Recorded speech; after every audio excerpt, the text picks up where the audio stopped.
앞에 주님 앞에 칭찬받을 게 아니거든요. ऐसे चीज़ों को कहना ये कुछ ऐसा नहीं है 왜 하고 그 कि जो 사람을 प्रभु के 하나님께서 सामने 왜 प्रशंसा के 부르시는 योग्य 것 हों। 같아요.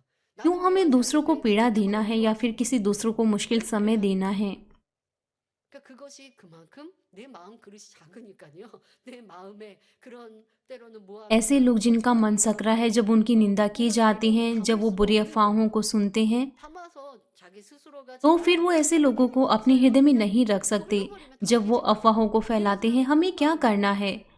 그 내가 हमें 들었어도 एक कान से 답답하지 सुनना है, 않고 दूसरे से निकाल देना है। 해서 लेकिन कुछ लोग 그렇게 힘들게 वो 하고 ऐसे जब अफ़वाहें 그렇게 सुनते हैं तो फिर वो 이게 दूसरों के 얼마나 साथ फैला देते हैं और वो 잘못되고 मुश्किलों को 그래서 खड़ा 이런 करते 사람은 हैं 어찌 और ये 침묵할 수 दिखाता है 있고 कि उनका मन कितना 살아갈 ज़्यादा 수 있고 सकरा है। 응답하시고 तो फिर कैसे वो 축복하시고 प्रभु के 하나님 द्वारा 기름하실 प्रशंसा 때 प्राप्त कर सकते 기도가 हैं और पिता परमेश्वर 끝이 के द्वारा 찬송하면서 आशीषित हो 하고 सकते हैं? 응답받는 건가? कैसे ऐसे लोगों 물어보시기 परमेश्वर के 바라겠습니다. सिंहासन के पास पहुँचेंगे? मैं आशा करती हूँ 성경상에 कि आप अपने 하나님의 आप को इस 큰 संदेश के 이름으로 द्वारा जाँचने 부르신 पाएँ। 사람들을 보면 죽음이 앞에 बाइबल में 있을지라도 ऐसे 그 लोग 마음이 동요되지 않고 초연한 यहाँ 모습을 तक 알 कि 수가 जिनको 있습니다. प्रभु के द्वारा प्रशंसा मिली, 앞서서 जिनका हृदय विशाल था, वो 순종되는 मृत्यु के 십자가 जोखिम में भी वो लोग नहीं 지적을 डरे। 받는 पहले मैंने आपको 얼굴을 बताया था 가려놓는다고 सक्रिय मन के 말씀드렸잖아요. लोगों के 그런 बारे में, जब 자리에는 उनकी 그치가 प्रशंसा की 않고 जाती है तो उनका 칭찬받기도 चेहरा 하고 वो 눈물로 बहुत ज़्यादा उज्जवल होता है। वो 감사하게 दूसरों को बार बार जाकर 감사하면서 बताते हैं। 기분 좋아서 어쩔 줄 몰라 하는 게 ऐसा 아니라 नहीं है कि वो 마음만 उत्साहित हो 가라앉고 जाते हैं, 편하게 लेकिन जिनका हृदय 침묵하면서도 विशाल होता 하나님의 है वो 사랑하는 शांत 자를 रहते 보는 हैं। यहाँ तक 것이고 कि उनकी 지적을 प्रशंसा की जाती 받았어도 है तो भी 눈물 वो घमंड नहीं 감사 करते। 지적받는다고 인상을 쓰고 슬퍼하는 게 아니라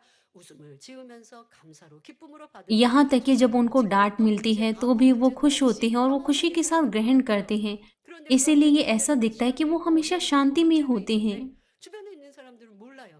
뭐 얼마나 लेकिन 멋집니까, 여러분? जब वो मुश्किलों का सामना 내가 करते 문제가 हैं तो 있으니 आसपास के 그것을 लोग 다 वो 아는 इस तरीके से 사람들인데 सोचते हैं। 내가 이런 괴로움까지 이렇게 जब आप मुश्किल में 수고하고 होते 이렇게 हैं 했다고 तो क्या आप दूसरों को 칭찬받는 게 बताना 좋습니까? चाहते हैं? 주님께 जब 칭찬받는 게 आप कुछ 좋아요. अच्छा करते 주님이 हैं तो फिर क्या आप 하시는 दूसरों 일을 को बताना चाहते 그런데 हैं कि 나는 वो आपकी प्रशंसा 몰라도 करें? 그 नहीं, हमें 영광의 ऐसा नहीं 진리를 이렇게 करना।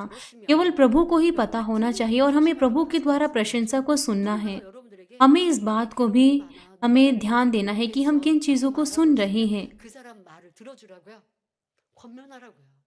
그런 यदि 말을 कोई 하지 आपसे 않고 कहता है कि मैं 주님께 तो पीड़ा में हूँ, 기도하세요. किसी ने 그러면 मुझे कष्ट 여러분의 दिया है, 괴로움이겠지만 क्या हमें 근데 उन पर 그런 ध्यान 말을 देना 누군가가 चाहिए? 나한테 말하면요. 그 말은 아주 귀에 쏠깃하고요.